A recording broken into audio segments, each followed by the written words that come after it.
신명기 8장 18절입니다. 다시 한번. 네. 내 하나님 여호와를 기억하라. 그가 내게 재물 얻을 능력을 주셨습니다. 이같이 하심은 내 조상들에게 맹세하신 언약을 오늘과 같이 이루려 하심이라. 자, 이 말씀 뭐냐 외워버리는 거죠. 네, 하나님께서 재물 얻을 능력을 주시는 그 이유를 명확하게 이같이 하심은 이렇게 말했어요. 이같이 하심은 내 조상들에게 맹세하신 언약을 오늘과 같이 이루기 위해서 누구에게는 재물 얻을 능력을 준다는 거예요. 그 부분에 대해서 공부를 한번 해보는데요. 자, 역대하 말씀 한번 봐보십시다. 역대하 32장. 그러면 누구한테 재물을 주셨는가 한번 봐볼게요. 자, 역대하 32장.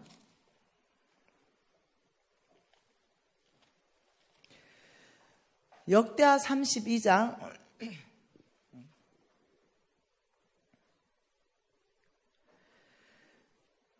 27절 같이 한번 읽어볼게요. 히스기야가 역대하 32장 27절이에요.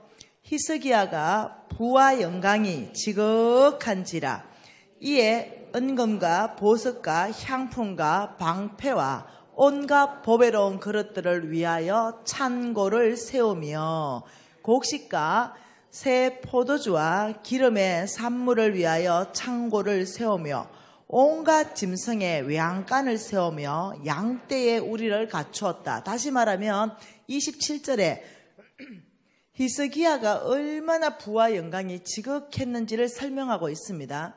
은금, 보석, 향품, 방패, 온갖 보배로운 그릇들을 창고마다 꽉 찼다 이 말입니다. 히스기야는 창고마다 보화로, 금은 보화로 꽉 찼다. 그리고 곡식도 꽉 찼다 창고마다 이 말입니다.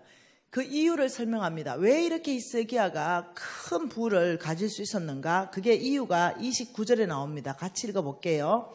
29절 양떼와 많은 소떼를 위하여 성읍들을 세웠으니 이는 하나님이 재산을 심히 많이 주셨습니다.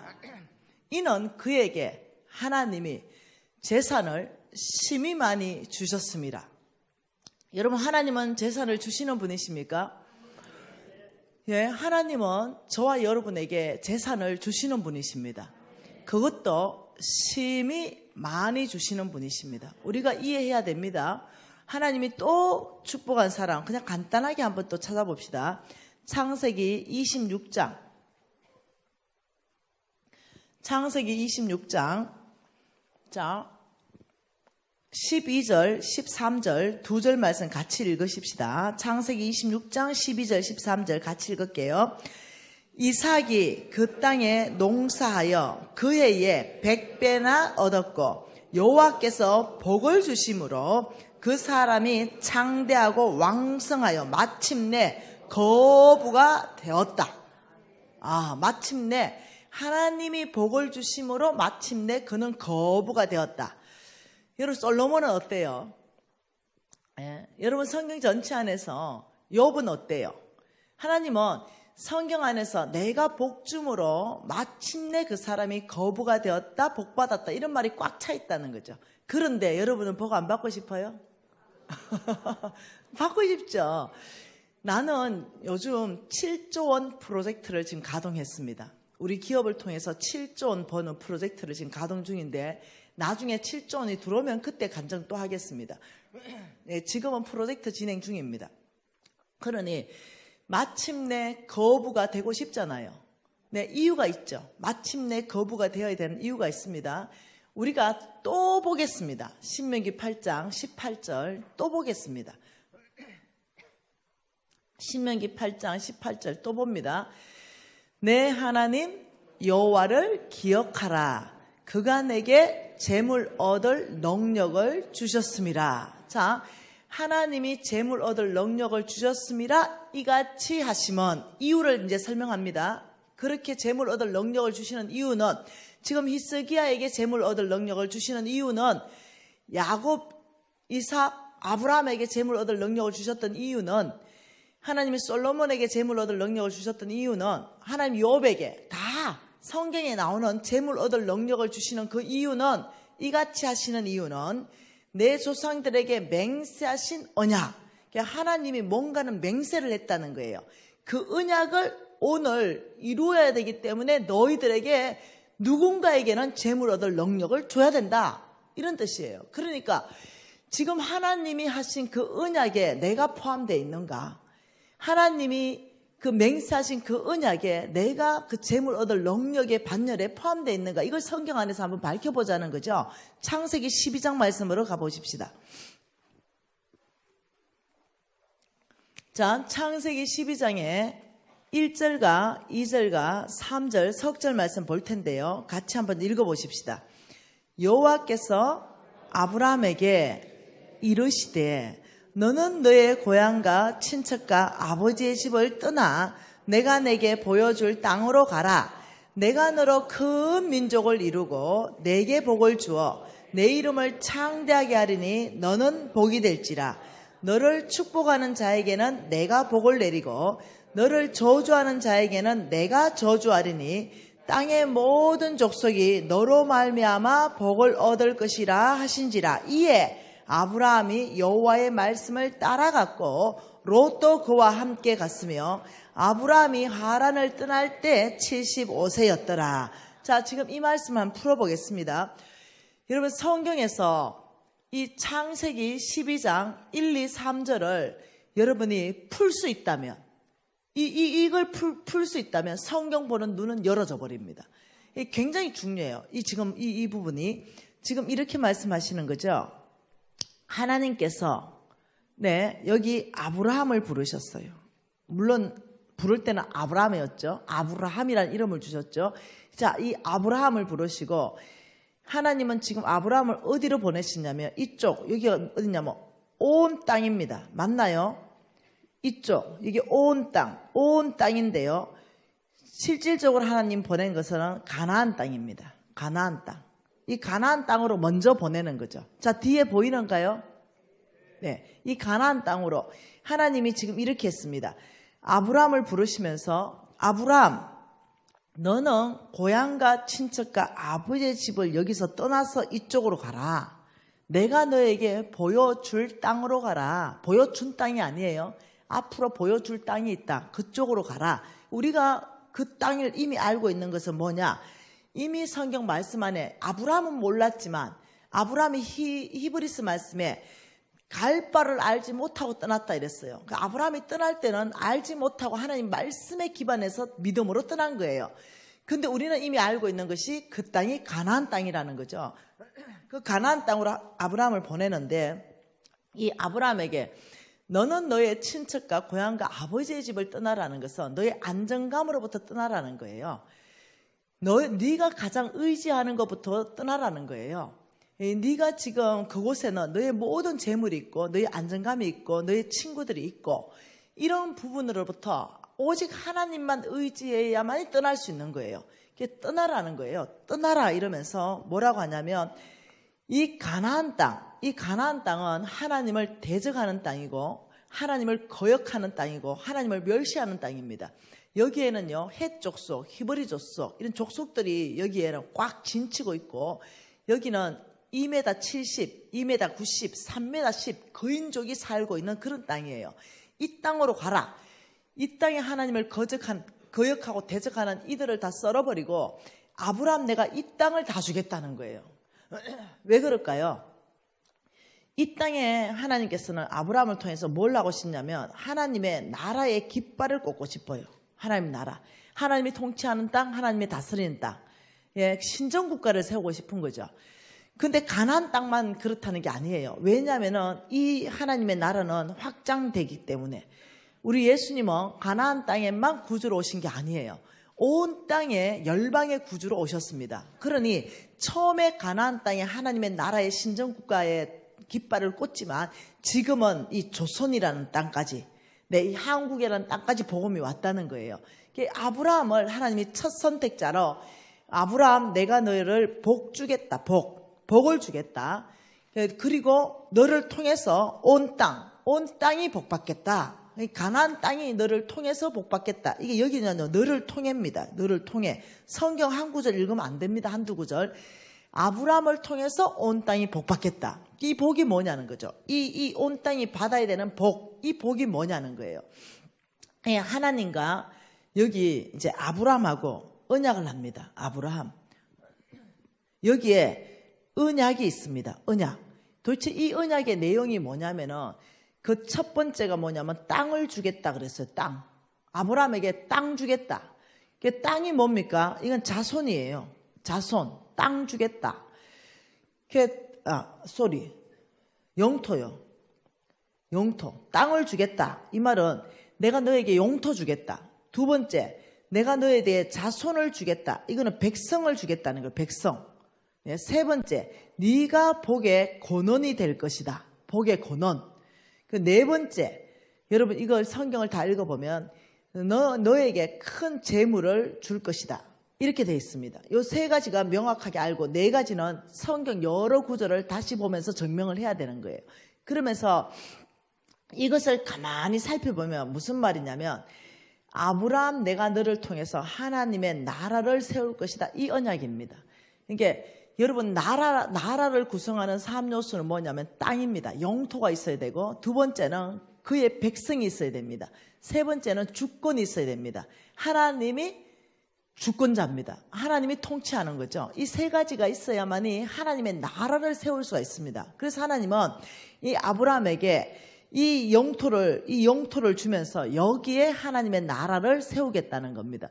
여기에 하나님의 나라를 세우는 데 있어서 아브라함 네가 필요한 거 있으면 다 얘기해라 이 말이에요. 아브라함 너가 하나님의 나라를 세우기 위해서 건강이 무너졌다면 내가 건강을 회복시킬 것이다. 이게 복 안에 들어가는 거예요. 아브라함 네가 하나님의 나라를 세우는데 지혜가 부족한다면 지혜를 줄 것이다.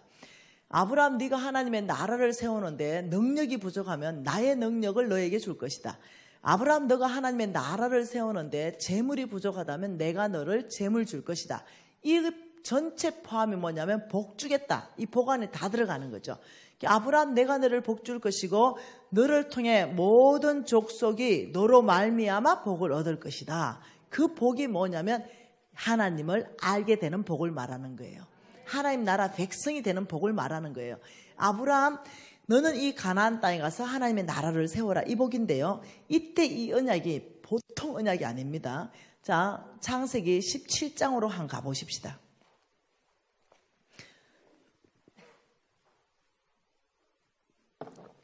여러분 성경을 잘 읽으시는 방법, 성경을 잘 읽으시는 방법은 성경을 읽을 때 같은 단어가 반복적으로 나올 때는 거기에 색깔을 칠하세요. 그러면 하나님이 지금 이 장에 무엇을 말하고 싶은지 하나님의 뜻이 다 보입니다. 같은 단어 반복. 자, 17장에 하나님이 무엇을 말하고 싶은지 우리가 한번 읽어볼게요. 17장 1절에 아브라함이 99세 때에 여호와께서 아브라함에게 나타나 그에게 이르시되 나는 전능한 하나님이라 너는 내 앞에 행하여 완전하라. 2절에 내가 내 언약을 나와 너 사이에 두어 너를 크게 번성하게 하리라.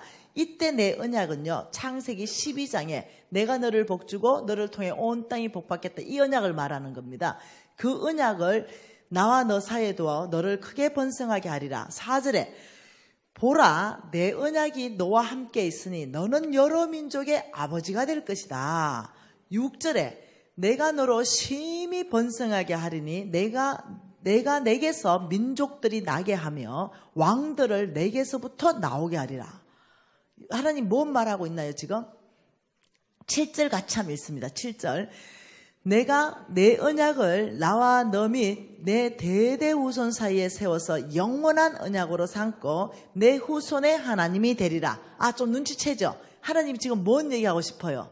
언약, 내 언약, 내 언약. 반복적으로 나오는 게 내 언약. 내가 내 언약을 너와 너 대대 후손 사이에 세운다. 지금 이렇게 말하는 거죠. 하나님께서 이 언약이 있는데 너와 너 대대 후손 사이에 세워서 내가 이것을 영원한 언약, 일반 언약이 아니고 이걸 뭐라고 앞에? 영원한 언약이다. 이 말은요, 예수님이 다시 오실 때까지 유효한 언약이다. 없어지지 않는 언약이다. 이 말이에요. 이 예수님이 다시 오실 때까지 이 유효한 이 언약을 아브라함하고만 세우는 것이 아니고 너의 누구까지 후손 자손까지도 대대로 세우는 언약이다. 근데 아브라함의 후손이 많잖아요. 이스마엘도 있고 이삭도 있고 사라 죽고 또 장가 갔어요. 애 또 낳았어요. 그러니 아브라함의 후손 중에도 누구를 통해서 이 언약이 흘러가는지 한번 보자는 거죠. 그러면서 8절에 뭐라 했냐면 내가 너와 내 후손에게서 가나안 온 땅을 주어 영원한 기업이 되게 하고 나는 그들의 하나님이 되리라. 또 9절에 너는 내 언약을 지키라. 또 10절에 너희와 너희 후손 사이에 지킬 내 언약이니라. 또 11절에 이것이 나와 너 사이의 언약의 표정이니라. 또 13절에 내 언약이 너의 살에 있어서 영원한 언약이 될 것이고 또 14절에 내 언약을 배반하였다. 끊임없이 말하는 게 내 언약. 하나님이 하신 그 언약을 끊임없이 반복적으로 말하잖아요. 19절 같이 읽습니다. 19절 아브라함이 이르시되 하나님이 이르시되 아니라 내 안에 사라가 내게 아들을 낳으리니 너는 그 이름을 이삭이라 하라. 내가 그와 내 언약을 세우리니 그의 후손에게 영원한 언약이 되리라. 답이 나왔죠? 네, 후손 중에도 특별히 누구요? 이삭과, 하나님은 아무나 세우는 게 아니라 이삭과 내가 세울 것이고 이삭의 후손에게 영원한 언약이 될 것이다. 그러면서 21절에 내 언약은 이삭과 세우리라. 그러니까 하나님께서 이 엄청난 언약, 하나님이 하신 영원한 언약은 뭐냐면은 온 땅에 하나님의 나라를 세울 수 있는 이 놀라운 특권, 이것은 아무나 되는 것이 아니라 아브라함 너의 후손 중에도 특별히 이삭이다. 이렇게 말했어요. 여러분 이스마엘이다. 이건 이거예요. 육신적이다. 내 능력, 내 힘, 내 지혜, 내 방법으로 낳은 아들이 이스마엘이에요. 그러니까 오늘날에도 이스마엘의 계보로 있는 사람이 있고 이삭의 계보가 있어요. 여러분 지금 교회 나온다고 다 이삭의 계보가 아닙니다. 여러분 교회 다 나온다고요. 이런 말하면 또 뭐라 할라. 여러분 교회 다 나온다고 천국 가는 거 아니에요. 네, 예수를 믿어야 천국 가요. 교회 나오면 종교인으로도 나올 수가 있어요. 믿음 없이. 그 얘기가 아니에요. 지금 이 말은 이거예요. 이 이삭의 후손이다. 이 말은 이스마엘의 후손으로 산다. 이 말은 내 힘을 의지하고 내 능력을 의지하고 내 방법대로 사는 거예요. 이것은 오늘날도 이스마엘의 후손이에요. 여러분이 교회에 나와도 그 사람은 이스마엘의 후손이에요. 근데 이삭의 후손이라는 것은 내 방법으로 안 돼요. 왜요? 사라에게서 자식을 태어나게 하는 것은 하나님의 능력입니다. 오직 하나님의 능력만 가능하기 때문에 이삭의 후손이다. 이 뜻이 무슨 말이냐면 오직 믿음으로 사는 사람.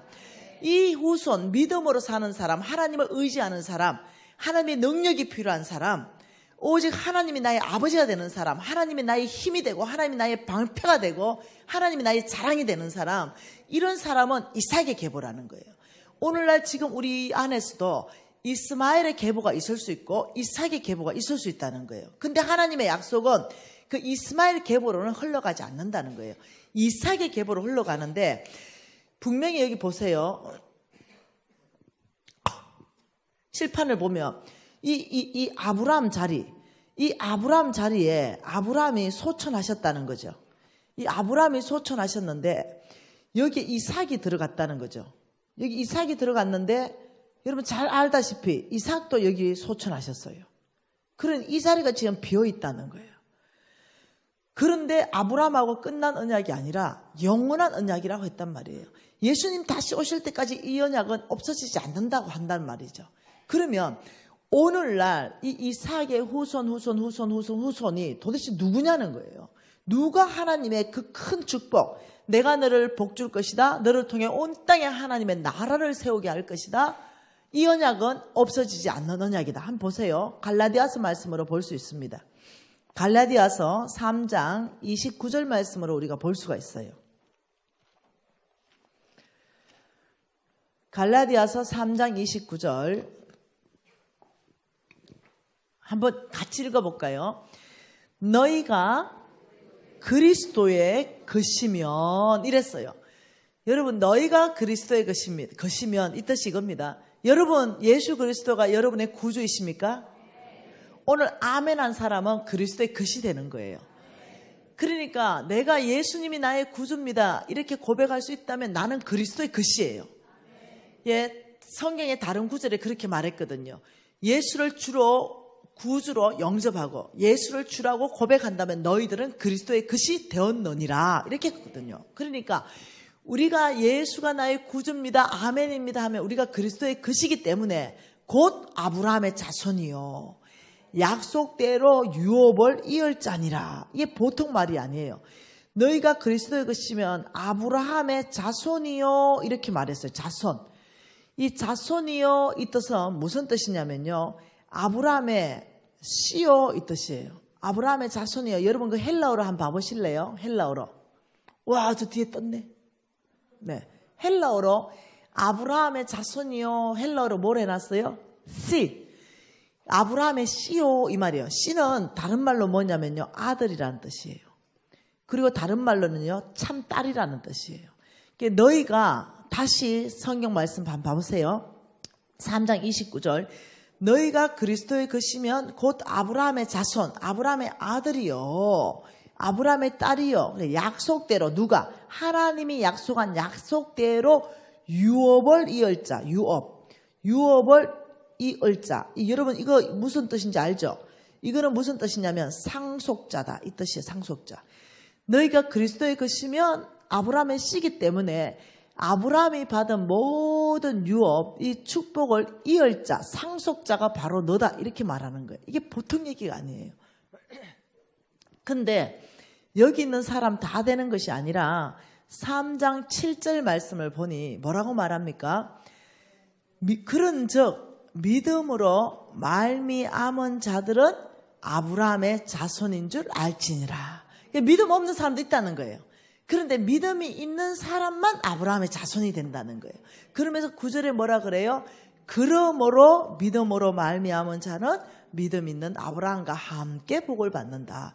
믿음, 여기서 중요한 게 뭐냐면요, 믿음. 뭐라고요?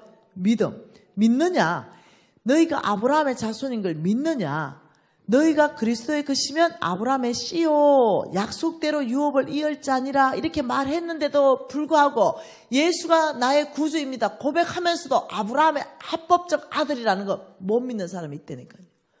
하나님께서는 바로 너가 아브라함의 아들이고 바로 너가 아브라함의 딸이기 때문에 이 믿음만 있으면 아브라함과 함께 이 복을 받는다고 말해도 이건 못 믿는 거죠. 이걸 믿으면 역사는 일어나기 시작하는 거죠. 이걸 믿으면 어떤 일이 일어납니까? 이 일이 일어나는 거죠. 여기에 누가 들어갈 수 있어요? 합법적으로? 미신이 들어갈 수 있는 거죠. 여러분이 합법적으로 여러분의 믿음으로 들어갈 수 있는 거예요. 예. 그래서 주님 미신을 아브라함의 씨로 이미 말씀하셨기 때문에 저는 믿음이 있습니다. 아브라함에게 약속하신 모든 약속 제가 상속으로 받았습니다. 하나님 저를 축복하십시오. 저의 건강을 회복시키시고 저의 재정을 부어주셔서 저를 통해서 온 땅에 하나님의 나라가 세워지기를 저는 원합니다. 이게 합법적인 기도라는 거예요. 저는 이 설교를 홍성근 목사님을 통해서 들었거든요. 진짜 충격받았어요. 이 말씀 다 외우고 있던 말씀이었어요. 그런데 이런 계시는 없었던 거죠. 홍 목사님이 말씀하시는데 그때가 내가 불치병 걸렸었어요. 그때가 내가 50억 부도나고 거의 노숙자같이 살고 있었는데 눈이 딱 떠지는 거예요. 내가 믿음으로 이 자리에 들어갈 수만 있다면 의사들은 내 병을 못 고치지만 나의 하나님이 온 땅에 하나님의 나라를 세우기 위해서 내 건강을 회복시키는 게 당연하지 않은가. 갑자기 이 믿음이 확 든 거예요. 그래서 내가 의사를 찾아갈 게 아니라 물론요 병원 찾아다녀요. 나는 병원 가서 병 고치죠. 근데 못 고친다니까. 못 고친다는데 이 병원 저 병원 막 다녔거든요. 내가 왜 이렇게 미련한 짓을 했지? 이러면서 제가 그때부터 독한 마음을 먹습니다. 아브라함의 씨 되기 위해서. 그리고 내 주님 앞에 전심으로 나갔죠. 그리고 제가 아브라함을 연구하기 시작했죠. 그리고 하나님 앞에 아버지, 제가 아브라함의 씨입니다. 어느 날 당당하게 서기 시작했습니다. 하나님이 하나님의 이름을 걸고 약속했지 않습니까? 왜? 이제는 막 성경 읽어놓았던 것들이 다 연결되기 시작하는 거죠. 왜? 히브리스 말씀이 기억났던 거죠. 히브리스 말씀 보십시다. 히브리서 6장 13절 13절 14절 볼 건데요. 이 말씀이 기억난 거죠. 같이 읽을까요? 하나님이 아브라함에게 약속하실 때를 가리켜, 이때 하나님이 약속하실 때가 언제냐면 창세기 12장 1, 2, 3절 그 약속하실 그때를 가리켜서 그때 맹세할 자가 자기보다 더 큰 이가 없으므로, 자기보다 더 큰 이가 없으므로, 그래서 자기를 가리켜서 맹세하여 이르시되, 자기 이름을 걸었다는 거예요. 하나님 전능자의 이름을 걸고 맹세하여 이르시되 내가 반드시 복주고 복주며 너를 번성하게 하고 번성하게 하리라. 할렐루야. 네, 그게 하나님의 존재가 누굽니까? 전능자. 그분은 전능자요. 그분은 신실한 자입니다. 그 전능자의 이름이 걸려있는 이 맹세의 언약, 이것이 뭐냐면 내가 너를 복주고 너를 통해 온 땅에 하나님의 나라를 세울 것이다. 나의 이름이 걸린 맹세의 언약이다. 이래서 여러분이 이 말씀을 듣고 다시 한번 가보면 신명기 8장 18절을 가보면 이해가 된다는 거죠. 내 하나님 여호와를 기억하라. 그가 내게 재물 얻을 능력을 주셨습니다. 이렇게 하는 이유가 아브라함하고 이미 내 이름을 걸고 맹세로 보증하되 너의 조상들하고 내가 약속하신 그 언약을 이루어야 된다. 그 내가 너를 복주고 너를 통해 하나님의 나라를 세우는데 내가 내 이름을 걸고 맹세로 보증하여 내가 언약으로 세웠다, 이 말이에요. 여러분 하나님 누구십니까? 민수기 23장 19절에 뭐라고 말합니까? 민수기 23장 19절. 하나님은 사람이 아니시니 거짓말을 하지 않으시고 인생도 아니시니 후회가 없으시도다. 어찌 그 말씀하신 바를 행하지 않으시며 하신 말씀을 실행하지 않겠느냐? 하나님은 누구신가? 신실하신 분이시다. 하나님 당신은 당신의 이름을 걸고 맹세로 보증하는, 그것은 거짓말도 아니고 실행하지 않으시는 것도 아니라는 거죠. 저 말은 나는 반드시 내가 한 말을 실행할 것이다, 이 말이에요. 하나님의 신실하신 성품을 나타내는 구절이에요. 네. 그러니 제가 얼마나 흥분하겠어요. 그래서 제가 게임을 끝냈습니다. 제가 매일 주님 앞에 나가서 기도했던 게 뭔지 아십니까? 주님 살려주십시오. 목숨을 구걸했습니다. 주님 살려주십시오. 주님 빚 50억 갚게 해주십시오. 내 기도 제목은 내 생명 연장해 주십시오. 그리고 50억 아버지 갚게 해주세요. 근데 게임 끝내기로 결정했습니다. 나 이제 이거 기도 안 한다. 내가 누군지를 머리로 깨닫는 게 아니고 심장으로 알아버렸어요. 그래서 생명 기도 더 이상 안 한다. 나는 비전으로 간다. 나를 통해서 온 땅에 하나님의 나라를 세운다 했기 때문에 나는 그 나라를 세울 것이다. 이러면서 제가 교회를 100개를 짓기로 했습니다. 그리고 아프리카 아이들 5,000명을 먹이기로 결정했습니다. 교회 100개 지을 때까지는 안 죽겠지. 담대해졌어요. 내가 아브라함의 씨인데 온 땅에 하나님의 나라를 세우는데 나를 축복한다고 약속하신 분은 하나님이시다. 전능자 하나님이시다. 그분이 내 병을 고치겠지. 그리고 아프리카의 5,000명 아이를 먹이려면 일단 빚 50억은 갚아야 되지 않겠나? 이런 생각이 드는 거죠. 담대해졌어요, 어느 날. 이 딱 두 가지 기도 제목 따가워. 아버지 마음대로 하세요. 네. 저는 아브라함의 씨로 교회 100개 짓기로 헌신했습니다. 저는 아브라함의 씨로 5,000명의 아이를 먹이기로 저는 헌신했습니다. 이제는 내일 주기도 죽는다 하면 아버지 부르세요. 아버지 손 낼 겁니다. 왜냐하면 저는 내가 내를 알아요. 하면 한다는 성질. 근데 불치병은 고쳐졌죠. 교회 100개 다 지었죠. 그리고 5,000명이 아니라 140개국 아이들에게 우리 제품으로 영양을 무상으로 공급하고 있죠. 하나님께서 더 놀랍도록 하셨죠. 그래서 100개 다 짓고 난 다음에 내 제자 중에 재승이와 택순이라는 애들가 있습니다. 갑자기 그 애들이 교회를 1000개를 짓고 싶다는 거예요. 그러더니 서성님 이 1000개 짓는데 동참하세요. 이래버리는 거예요. 난 100개로 끝났었는데. 그래도 여러분, 온 땅에 교회 없는 곳에 저희들이 교회를 짓거든요. 그러니까 한 1,000만 원, 2,000만 원이면 충분히 교회를 지어요. 그러니까 100개 지으면은요, 돈이 그렇게 많이 들지 않아요. 근데 1,000개, 이래 보니까 1,000만 원짜리 1,000개 지어도 돈이 100억이야. 근데 얘가 선생님 여기 동참하십시오. 이래 버린 거예요. 그래가지고 지난달에 1개 지었습니다. 동참해가지고. 그러면 네 반 땅, 내 반 땅에서 짓자, 이제 계속. 이러면 다시 시작됐습니다. 그래서 한 달에 1개, 일주일에 1개, 매일 1개씩 지어야 1,000개씩 지을 수 있다. 그래서 2년 후부터 매일 1개씩 짓자. 이렇게 한 거예요. 지금 나는 매일 지을 수 있지만 야가 못 지어. 그래서 1,000개 지금 다시 도전했습니다. 여러분, 제가 이 뭔가가 풀어졌다는 거예요. 왜 이렇게 할 수 있었냐? 왜 이렇게 할 수 있냐? 저는 정말 막 어려운 이 어떤 이 노숙자 같은 이런 삶을 살았거든요. 근데 연결되는 거예요. 말씀이 한번 보실래요?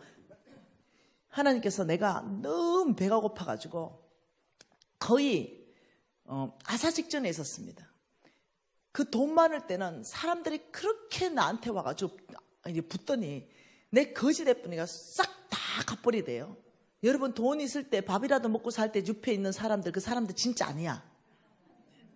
네. 그 사람들 언제 내 벨치할지 몰라. 네.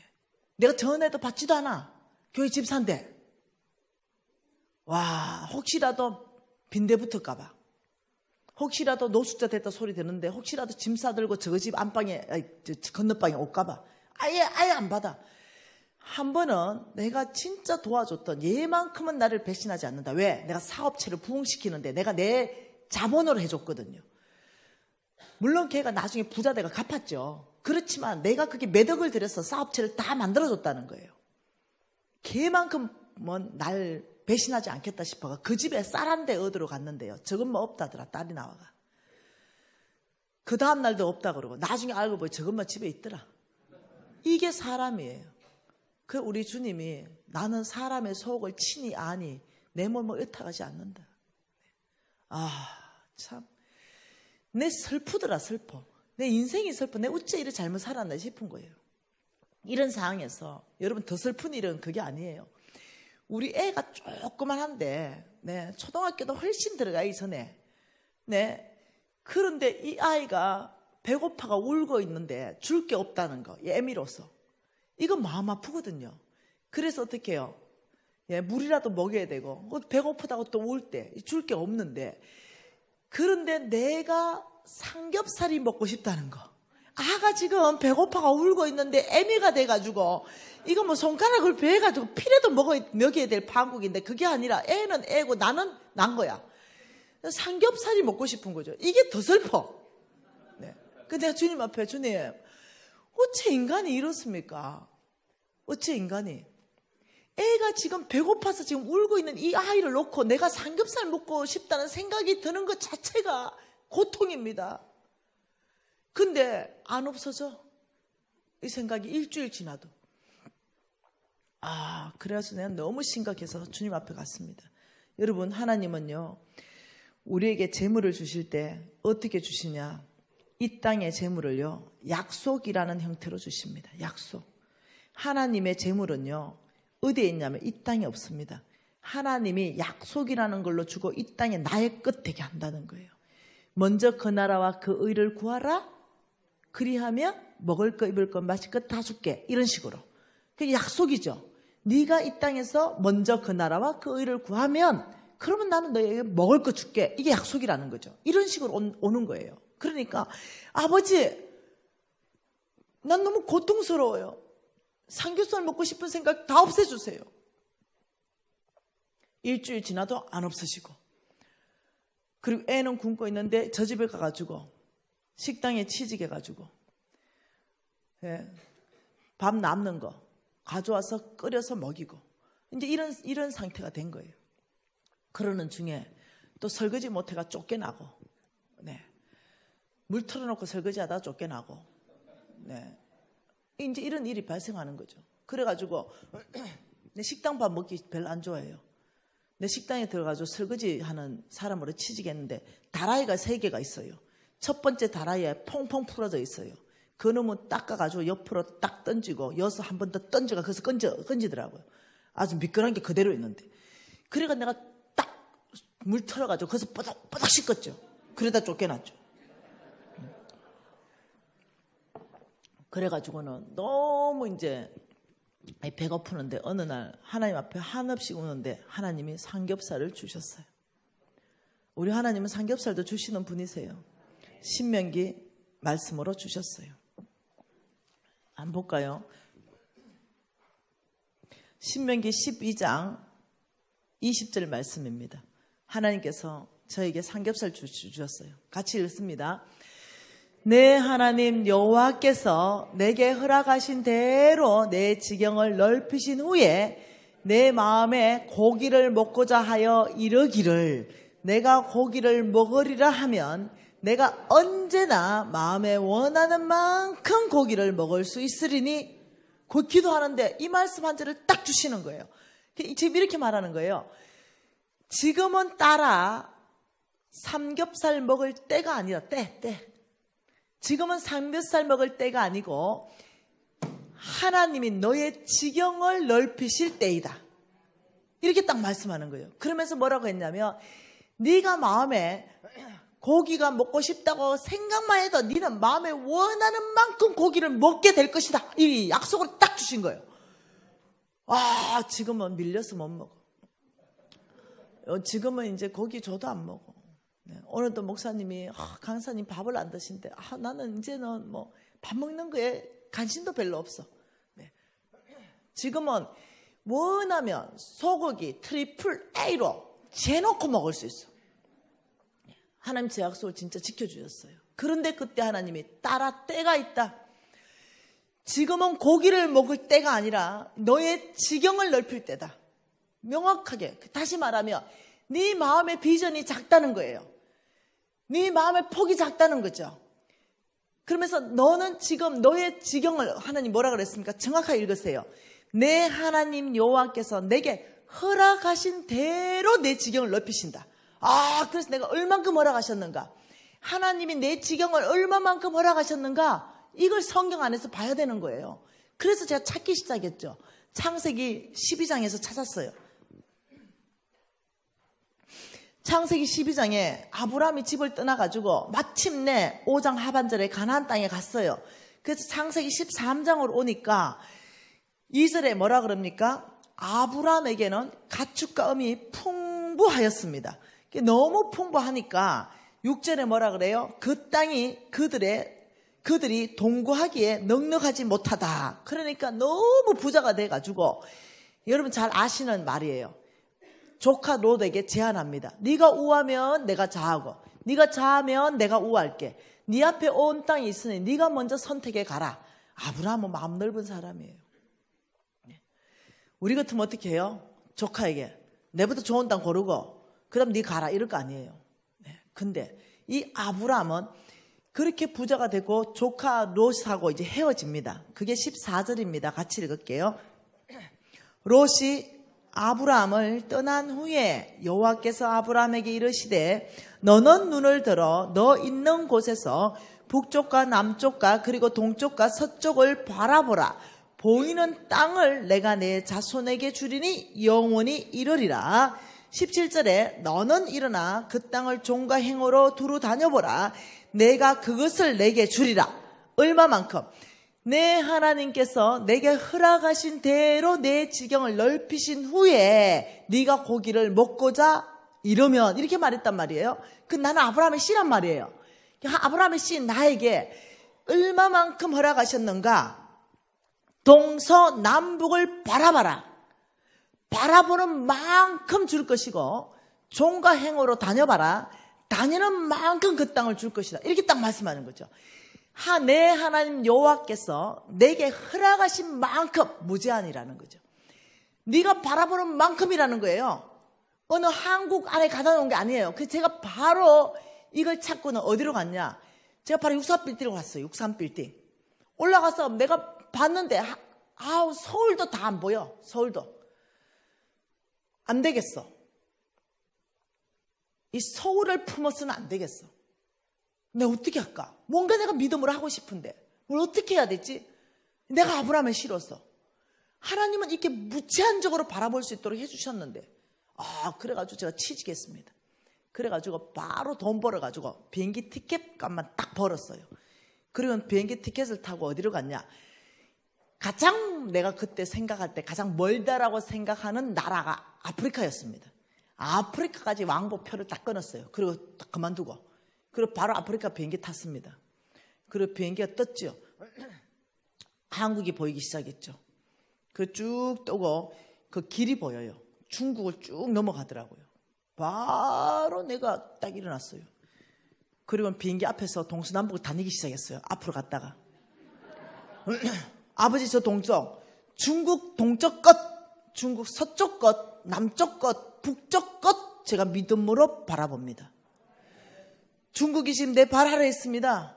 아버지 중국 땅 안에 저의 영향력을 확대하시고 중국 땅 안에 하나님의 나라를 세울 수 있는 기회를 저에게 주십시오. 다른 사람 다 자빠져 자. 이제 6시간씩 날아가니까 나는 못 자. 나는 목적이 있어. 자빠져 잘 수가 없어. 네, 왜? 나는 거지 됐거든요. 또 다시 또 어느 땅에 올라오면 또 가. 또 그 땅을 놓고 또 이렇게 얘기가 아프리카까지 참 한심도 안 자고 눈 뻘게 갔다는 거 아닙니까? 아프리카 도착했네요. 그리고 톡톡이 하나 빌렸어요. 그래가지고 네 다닐 때까지 다녀봐라. 멀리 종과 행어로. 아버지 이 아프리카 땅끝까지 제가 하나님의 나라를 세울 수 있는 기회를 저에게 주십시오. 실질적으로 아버지 세울 수 있게 해주십시오.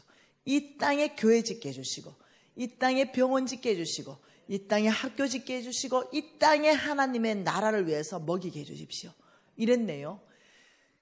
그리고 돌아왔는데 뭔가 아주 대박이 터질 것 같은, 가슴 터질 것 같은 뭔가 있는 거죠. 왜? 하나님의 말씀은 그대로 되니까. 근데 15년 동안 아무 일도 일어나지 않았더라. 여러분 이해되세요?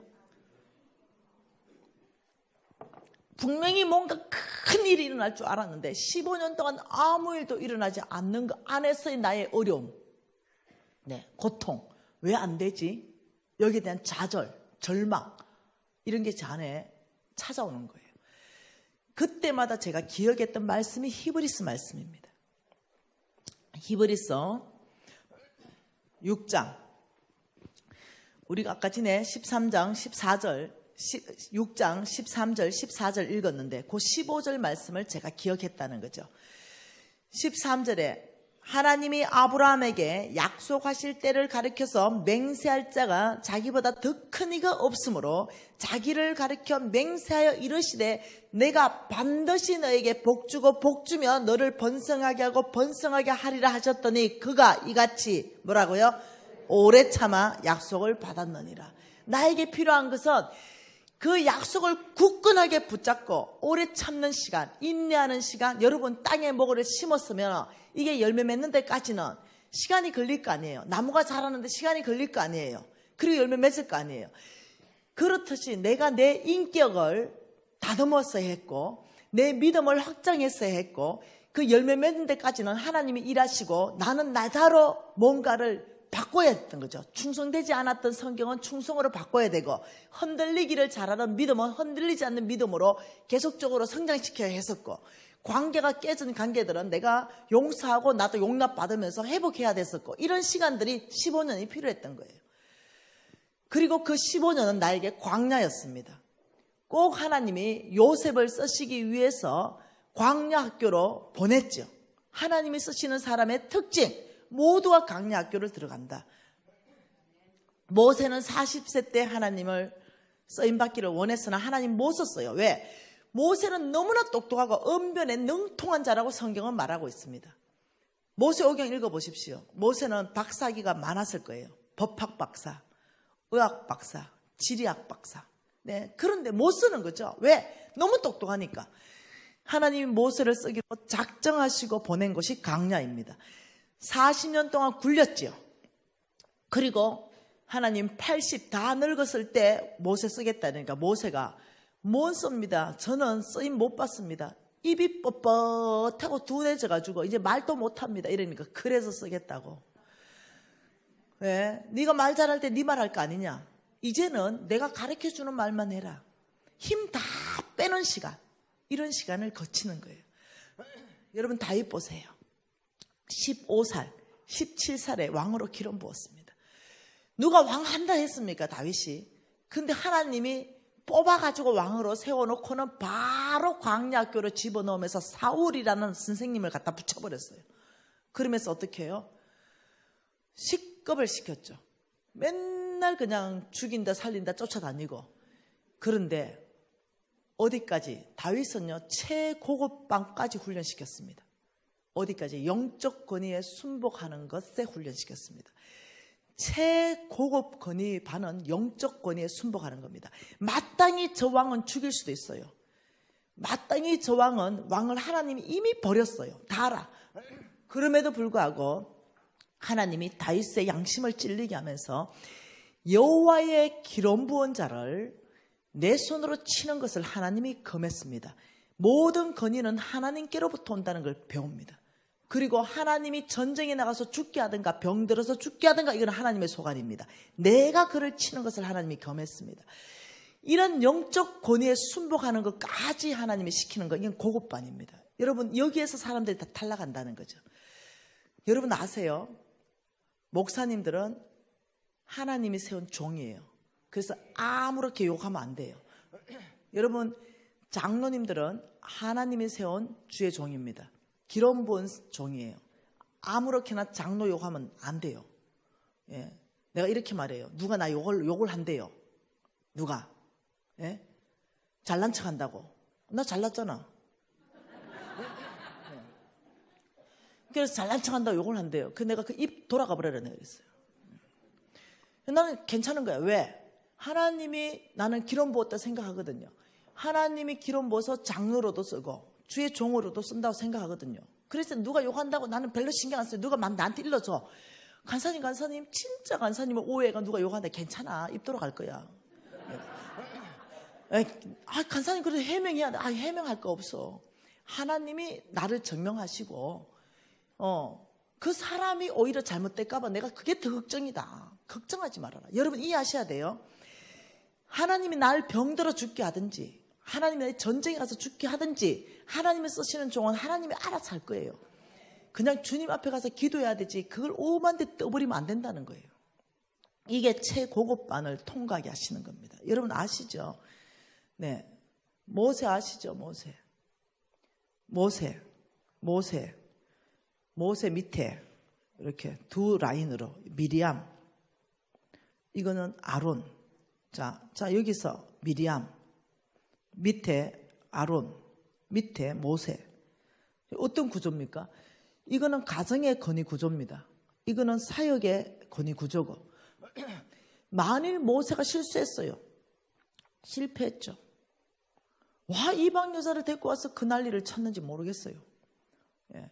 그러니까 미리암이 뭐라고 말했냐면 성경에 보니까 이렇게 말했어요. 모세를 비방했더라. 이렇게 해서 비방이라는 말은요. 훈계했더라. 가정 건의 안에서 누나가 모세를 훈계했으면 아무 문제 없었어요. 가정 안에서. 그런데 비방이라는 것은요. 모세를 직접적으로 훈계한 게 아니라 바깥에 가지고 나가서 그 이스라엘 민족한테 막 입을 가지고 했다는 거예요. 이게 비방이에요. 그 하나님이 이빠이 받았죠. 왜? 모세를 세운 하나님을 멸시하는 게 되니까. 그래서 3명 불러가지고 문둥병은 미리암한테 나눈 거예요. 이게 여러분이 뭔지 알아야 됩니다. 하나님은 최고급반을 통과하게 할 때는 영적 권위에 순복하게 하십니다. 이 다윗은 그 영적 권위에 순복하자 말자. 네, 물병만 가져오고 날자. 어떤 일이 발생했냐? 패스. 그리고 바로 왕이 됩니다. 그 이후로는 바로 왕이 돼요. 예, 오랜 동안 훈련받는데 그 최고급반을 통과하게 되었죠. 예. 여러분 요셉 보세요. 요셉은 꿈을 꿨습니다. 이미 리더의 꿈, 하나님으로부터 온 꿈이에요. 근데 걔는 채색 옷을 입었어요. 채색 옷을 입고 특권의식이 있는 애입니다. 하나님 쓰고 싶어도 못 써요. 왜? 특권의식이 있고 채색 옷을 입고 이랬기 때문에. 그 꿈을 주자마자 하나님께서는 광야 학교를 집어넣어서 교실, 웅덩이라는 교실을 갖다 집어넣었어요. 그리고 선생은 10명의 정탐꾼을 붙였죠. 교과 과목은 두려움입니다. 네, 이 광야 학교에 그래가지고 거기서 또 끄집어내더니 두 번째 학교 보디발 장군 집에 그것도 안방. 네, 두 번째는 노예상인. 그죠? 노예로 팔려갔네요. 노예로 팔려가니까 이런 무대에다가 올려놨어요. 요셉은 물건이니까 옷 홀랑 벗겨서 물건 입찰하세요. 그게 사람들이 왔죠. 상인들이. 우리 명태 하나 골라도 아가미를 까보고 눈을 뒤집어보고 신선한가 살은 탱탱한가 눌러보듯이 물건이에요. 요셉은. 그래서 옷 다 벗겨졌죠. 이게 뭐겠어요? 자기의 특권의식을 다 포기해야 돼요. 예. 모든 것들 안에서 이 요셉을 포기시키는 거예요. 그리고 물건으로 팔려갔습니다. 예. 그리고 세 번째 학교로는 이 보디발 장군의 안방이 교실이고 선생은 보디발 장군의 마누라입니다. 감옥은 거룩함. 근데 통과 잘했는데도 왕의 제수들만 갇히는 또 감옥에 집어넣어버려요. 어떻게 생각하세요? 점점점 요셉은 떨어지는 것 같죠. 그러나 하나님은 그렇게 해야만 요셉이 요셉 되는 거예요. 이 광야학교 있을 때 하나님께 다룸받기 시작하면은 놀랍도록 사람이 바뀌면서 하나님께 쓰임받는 사람으로 바뀌는 거죠. 그 광야학교 지금 여러분도 하나님이 쓰시기 위해서는 반드시 그런 광야학교를 지나게 하시는데 왜 나만 이렇게 고통을 주고 왜 신랑이 저렇게 나를 어렵게 하는지 이런 식으로 계속 반응하면 성장 안 일어납니다. 하나님이 쓰시는 모든 사람은 학교가 있고 선생이 있고 감옥이 있습니다. 주로 가정이 교실입니다. 주로 남편이 선생이고 자식이 선생이에요. 감옥은 인내함, 용서함, 용납함, 그래도 사랑하는 거, 뭐 이런 거. 주로 그래요. 이것을 교실이라고 이해하게 되고 이걸 나에게 선생으로 붙였고 나를 성숙시킨다는 이 시선이 있으면 사람은 돌파가 일어납니다. 근데 끊임없이 왜 나만 이래 되면요. 10년 생활에 똑같아요. 20년 생활에도 똑같습니다. 하나님께 쓰임받는 사람으로 성장 못합니다. 왜? 끊임없는 문제에 집중하니까. 끊임없는 문제에 집중해서 성장이 안 일어나니까. 그런데 저는 배웠죠. 우리 홍성근 목사님을 통해서 배웠습니다. 지금 내가 광야학교 어느 교실에 있고 어떤 선생님을 하나님이 붙여주셨고 어떤 과목으로 나를 성장시키는가 날마다 그것을 기억하라 그랬어요. 그래서 저는 달라지기 시작했죠. 이 광야학교 15년이 필요했던 거죠. 내 하나님 여호와께서 내게 허락하신 대로 내 지경을 넓히는데 15년이 필요한 거죠. 좁아져 있는 마음은 넓혔어야 됐고 원망하든 왜 원망이 없었겠어요. 내가 50억 부도냈을 거면 내 돈을 띠먹고 간 놈들은 또 얼만큼 많겠어요. 그 놈들에 대해서 내가 막 내 눈에 잡히기만 해봐라. 내 성격에 또 내가 머리털을 다 뽑아본다. 이렇게 안 했겠어요. 날마다 내 돈을 떼먹고 가는 그놈을 좀 잡아야 내가 돈을 받을 건데 여기에 사로잡혀 있는 거죠. 그놈을 좀 잡아야 내가 이 지금 망한 여기에서 돌파할 수 있는데 그놈도 망했어. 줄 힘도 없어. 그런데도 그놈 좀 잡아야 돈이 나오는데 이런 생각이 잡혀 있으니까 돌파를 못하고 끊임없는 그 자리를 도고 있는 거예요. 근데 하나님은 기도만 하면 용서해라. 그놈도 망했다. 용서해라. 근데 용서가 안 되는 거예요. 왜? 이미 정신력이 연약해 있기 때문에 저놈이 아니었으면 내가 이래 안 망하는데 저놈 때문에 망했잖아. 남을 원망하는 거예요. 자기 연민에 빠져 있고 와 하나님이 나를 사랑하지 않나? 이러면서 막 하나님까지 원망하고 와, 정죄감. 내가 뭔 죄를 져가지고 내가 이 고생을 하지. 막 이렇게. 건강하지 않는 반응이 내 안에 다 있는데 여기서 하나님이 나에게 재물을 부을 수가 없는 거예요. 그래서 15년의 시간 안에 하나님이 저를 트레이닝하기 시작했습니다. 물 빠지는 시간. 모든 것 주님 앞에 내려놓는 시간. 무슨 사건이든 주님의 주권 앞에 내가 항복하는 시간. 그리고 용서하는 시간. 그리고 풀어주는 시간. 그리고 하나님이 나를 얼마나 사랑하는지 내가 알게 되는 시간. 이런 시간이 빨리 왔으면 좀 좋겠어요. 미련해가지고 15년이나 그 훈련을 받습니다. 그리고 하나님이 나한테 이렇게 말했죠. 하나님이 내게 허락하신 대로 내 지경을 넓히신 후에 네 마음의 고기를 먹고자 이러면 얼마든지 원하는 만큼 먹여줄 것이다. 아, 그날은 왔다는 거죠. 15년이 지나고 하나님은 내 사업의 문을 열기 시작했죠. 놀랍도록 하늘의 문이 열려서 뭐 위에서부터 복을 쏟아 붓는 것처럼 열리기 시작했죠. 하나님이 전 세계 안에서 바이어들이 오면 내만 이뻐하는 것 같아요. 네. 아, 이 집의 물건도 좋고 우리 물건도 좋은데 우리 걸 가져가겠다니까. 그 마음을 주장하고 움직인 이가 하나님인 거예요. 아, 이런 일들이 막 일어나기 시작하죠. 그러면서 교회 100개를 다 짓게 하시는 거예요. 5,000명의 아이 뿜 다 먹게 하시는 거야. 이제는 140개국 아이들. 중국, 여러분, 중국 역사상 이 종교 서적이 중국 공산당원의 허락이 받은 게 없어요. 가장 통제하는 것은 공산당은 원래 언론입니다. 책들. 그런데요, 공산당의 눈을 다 막아버려가지고 내 왕의 재정이 정식 출판 허가를 받아버렸어요. 그 중국 전역으로 뿌려져 버렸습니다. 이해되나요? 하나님이 행하시는 일이 너무너무 놀라운 거예요. 너무너무.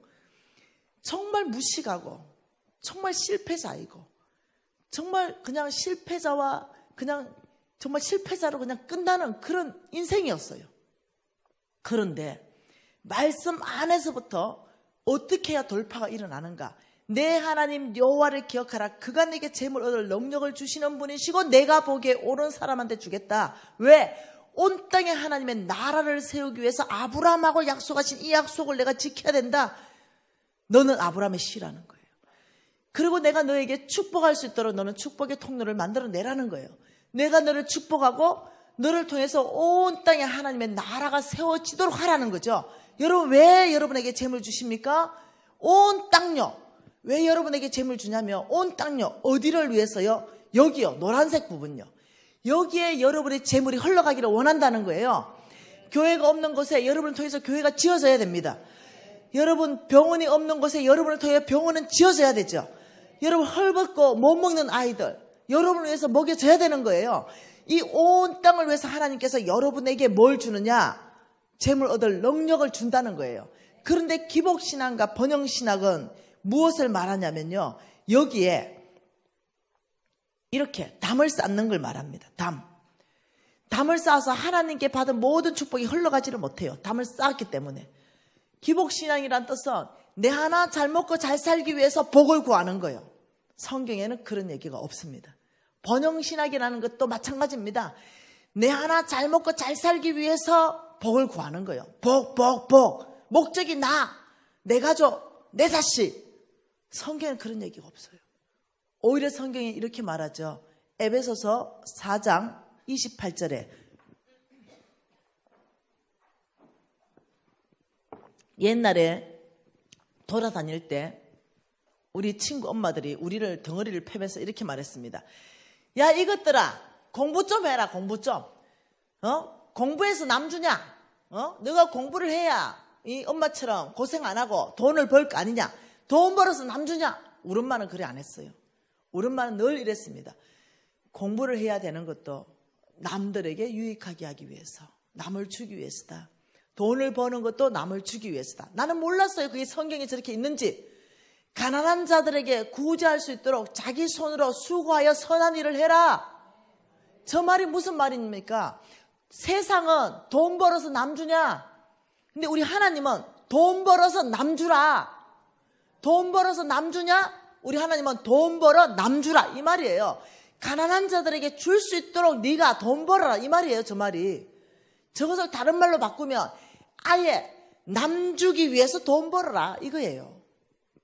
성경 전체 안에서는 네 하나에 집중되어 있지 않습니다. 왜 아브라함의 씨에게 하나님이 재물 얻을 능력을 주냐면 온 땅의 가난한 자들에게 너희들이 나를 대신해서 그들에게 주라는 거예요. 그러기 위해서 하나님은 누군가에게는 하나님이 재물 얻을 능력 이같이 하시면 아브라함에게 맹세하신 언약을 이루기 위해서다. 그래서 하나님은 오늘도 재물 얻을 능력을 받을 사람을 준비시키는 거예요. 저같이 부족한 사람을 통해서 여러분을 준비시키는 거예요. 저는 명확하게 알고 있는 게 있습니다. 저는 꿈을 꿨죠. 3분의 사람이 나를 따라오라 그랬죠.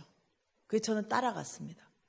그런데 아주 큰 강을 지났는데 수많은 사람들이 고구마 밭에서 고구마를 캐고 있었습니다. 근데 고구마가 이 팔뚝만한 고구마들을 동서남북 끝도 없이 캐고 있었죠. 근데 이 3사람이 계속 따라오라 했는데 가니까 아주 찌글찌글하고 작은 밭을 나를 데려갔습니다. 너에게 할당된 밭은 이 밭이다. 너의 밭이니 여기서 너는 고구마를 캐라 그랬어요. 근데 저는 싫다 그랬죠. 큰 밭 주세요. 번듯한 밭 주세요. 좋은 밭 주세요. 아니라는 거죠. 여기가 너의 밭이다. 여기서 고구마를 캐라. 그래서 제가 입이 대빨라 나와서 고구마를 캤어요. 그런데 내 밭의 고구마는 주먹만 하고 아주 뗀뗀한 게 올라오는 거예요. 그래서 제가 한가마니 반을 캤는데 그 3분이 이렇게 말했어요. 너는 이 고구마를 가지고 빨리 좋은 땅에 심어라. 이 좋은 땅에 심으면 너는 지금 이 캔 고구마가 씨고구마다. 지금 네가 캔 이 고구마 여기에서 네 눈에 보이는 동서남북 끝도 없이 펼쳐진 고구마 밭, 이 고구마 밭을 네가 얻게 될 것이다. 그 너무 생생한 꿈이에요. 제가 그 꿈을 나중에서야 이해하게 되었죠. 어느 작은 교회를 갔습니다. 오랜 시간이 지났죠. 그 작은 교회를 갔는데 저는 이미 유명해졌죠. 여러분, 저는 부산에서 수영로 교회에서도 여러 번 집회 오라 했습니다. 제가 가지 않았어요. 시간이 안 맞아서도 못 갔고, 순복음 교회도 마찬가지입니다. 저는 이제까지 제 인생에 교회 사이즈를 보고 간 적이 없어요. 그 이유는 무엇 때문에 그랬냐면 하나님이 말씀하셨어요. 그때 그 작은 교회를 갔는데 하나님이 내가 어머 이 교회 진짜 작네 이런 생각을 했는데 하나님이 저한테 그때 씨고구마 밭을 다시 보여주면서 이 교회가 작냐? 여기 앉아있는 사람 중에 씨고구마가 있다. 이렇게 말씀하셨어요. 그래서 깜짝 놀랐어요. 하나님은 교회 사이즈를 건물로 보고 있지 않다는 것. 그때 저한테 깊이 말씀하셨어요. 그리고 하나님이 교회가 크다고 말하는 것은 이 교회의 성도들의 비전을 말하는구나. 이걸 알았어요. 여기에 지금 교인들이 20명도 안 됐거든요. 여기에 지금 동서남북 끝도 없이 열매 맺을 고구마, 씨고구마가 앉아있다 이렇게 말하는데 아버지의 뜻을 내가 다 알게 되었어요. 그리고 이후로 너는 기도하고 오라는 데를 다 가지 말고 내가 보내는 데를 가라. 거기는 반드시 씨고구마가 있다 이랬어요. 그리고 저는 지금 울산 제일교회에 와 있습니다. 전 제 눈은 다르다는 거죠. 여러분하고. 여러분 교회가 작다고 느끼시지 않는다는 거죠. 아무리 큰 교회라도 저는 그게 큰 교회라고 느껴지지 않아요. 저는 제 인생에 작다고 제가 대충 강의하고 크다고 열심히 강의한 적이 없어요. 내 컨디션 안에서 저는 제 에너지를 다 쏟아부어 왔어요. 이제까지. 왜냐하면 누가 씨고구마인지 모르는 거예요. 여러분 용들은 다 시골에서 놔두만요. 역대 왕들 보세요. 우리나라 대통령들 몽땅 시골 출신이지.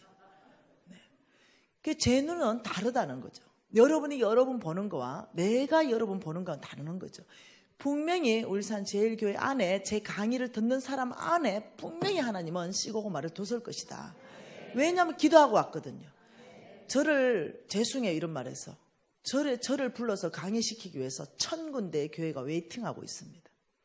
그럼에도 불구하고 교회 사이즈를 초월해서 저는 여러분 교회를 기도하고 선정했어요.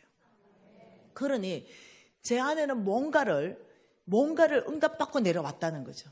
그리고 목사님이 누굴까 굉장히 관심이 있었어요. 딱 보는 순간 부흥이라는 단어가 확 지나가는 거냐. 네. 여러분 교회는 이제는 어떠냐? 열매 맺는 시즌으로 갈 것 같아요. 네. 그런 게 기대가 큰 거죠. 여러분 누구십니까?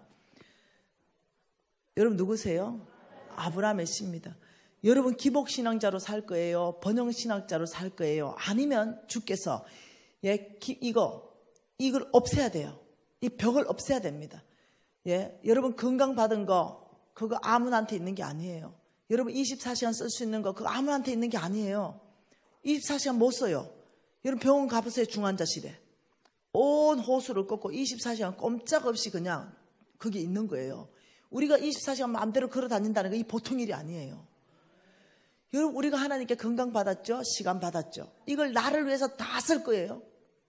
아니면 진짜 주의 나라를 위해서 일정한 시간을 또 내놓고 일정한 건강 부분도 내놓고 일정한 돈도 정말 내놓으면서 하나님 나라를 온 땅에 확장할 거예요.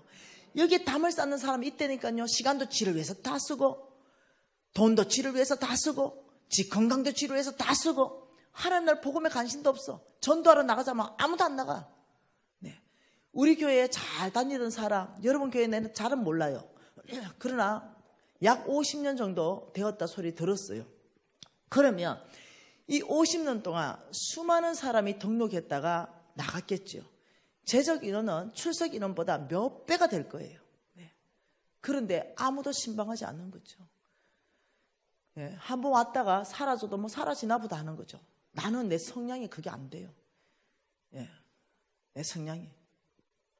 하나님이 우리 교회 보내줬다 이러면 나는 목숨 걸고 지켜야 되는 거예요. 네.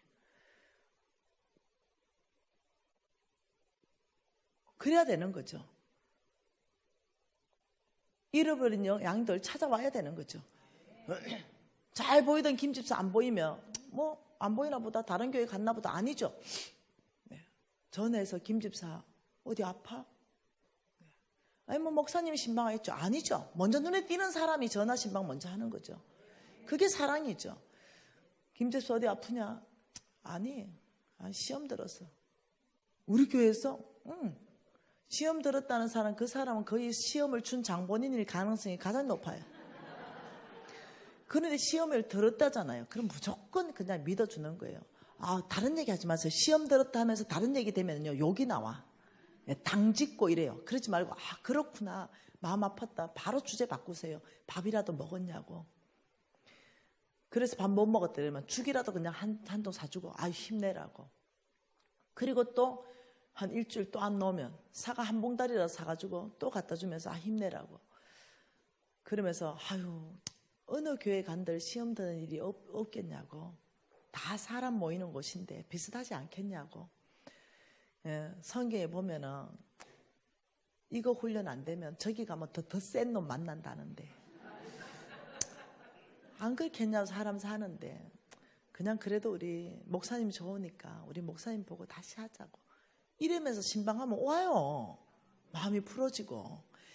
이래 해야 되죠. 저는 제가 새가족부 맡을 때요. 정착률 95%였습니다. 목숨을 바쳤죠. 저는 2년 전에 개척교회를 섬겼죠. 이제 목표를 말했습니다. 우리 담임 목사님한테. 수평이동 말고 교회의 중직자들 말고 정말로 잃어버려가 떠도는 양들, 교회 못 정하고 그냥 돌아다니는 양들이 많을 것이다. 그런 사람 혹은 불신자들 전도해서 채우자. 그래서 지금 딱 2년 됐습니다. 우리 교회가 홀로 이빨 다 들어가도 300명이 못 들어가요. 더 앉을 자리가 없을 정도로 미어 터져가지고 교회를 옮기게 됐습니다. 담임 목사님이 전도 한 명도 안 했어요. 다 어떻게 우리 교인 전체가 어떠냐면은 잃어버린 양 찾기 운동했죠. 우리 교인 전체가 다 그 일에 헌신한 거예요. 제가 얘기했죠. 하나님 나라 세우는 거는 멀리서부터 하는 게 아니다. 교회부터 세우는 게 아니다. 한 사람이 예수를 영접하면 그게 하나님 나라가 세워지는 거다. 여기서부터 재정의 돌파가 일어난다. 얘기했죠. 그런데 벽을 막아버리면 기복신앙이고 번영신앙이지만 이 벽을 없애버리면 우리가 받은 시간 전체가 흘러가게 하고 온 땅으로 우리의 건강, 우리의 재물 온 땅으로 흘러가게 하면 그러면 어떠냐? 이것은 축복입니다. 하나님이 준 모든 축복이 온 땅으로 흘러가기 때문에 하나님이 이렇게 말했습니다. 주라. 내가 너희들한테 준 거 그걸 내가 주라는 곳에 주라. 그리하면 너희들에게 줄 것이니 누르고 흔들어 넘치도록 하여 더 줄 것이다.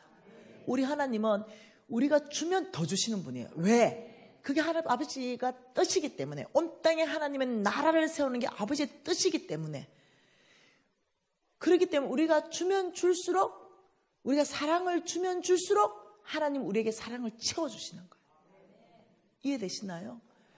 여러분 저는 여러분 교회가 이번 이 재정부흥 집회를 통과하면서 눈이 열어지고 정말 새로운 부흥을 맞이해서 딱 2배 될 때 한 번 더 오고 싶습니다. 여러분 교회가 2배 될 때 그때는 저 혼자 오는 게 아니라 나의 스승님, 존경하는 우리 스승님 홍성근 목사님하고 함께 듀엣 집회로 하고 싶어요. 왜냐하면 주께서 이 교회에 대해서 사랑하는 마음을 부어주시고 이 담임 목사님 딱 보는 순간 부흥이라는 단어를 확 주시는 거예요. 이 교회를 통해서 왜 부흥시키려고 하실까? 하나님 뜻이 있다는 거예요. 하나님 이 교회를 통해서 열방 안에 하나님의 나라를 세우고 이 울산 땅 안에 하나님의 영향력을 행사하는 교회로 하나님 쓰시고 싶은 계획이 있는 거죠. 여러분 성결교단 울산에서 죽 쏘는 게 아니고 여러분 한번 해보세요. 다시 한번 울산 안에서 성결교회가 힘을 쓰다 이렇게 여러분 교회가 새로운 역사를 한번 열어보세요. 여러분 4일 동안 마음문을 여십시다. 어떤 헌금 문제가 아니라 내 인생을 걸고 우리 가족의 문제고 우리 자녀들의 문제입니다. 우리 통성으로 기도하고 싶은데요. 한 가지 기도를 말합시다. 아버지 이 놀라운 말씀을 나의 심장에 새겨 주십시오. 날마다 이 말씀이 기억나게 하시고 이 말씀의 메시지가 나를 사로잡게 하십시오. 아버지 이 하나님의 말씀 앞에 내가 항복하게 하십시오. 아버지 말씀 앞에 순복하게 하십시오. 아버지 놀라운 아브라함의 씨에 대한 믿음이 제 안에 확고하게 정립될 수 있도록 은혜를 베풀어 주시옵소서. 4일간의 부흥 집회를 통하여 새로운 아버지의 색한 찬스를 얻게 해주십시오. 통성으로 기도하시겠습니다.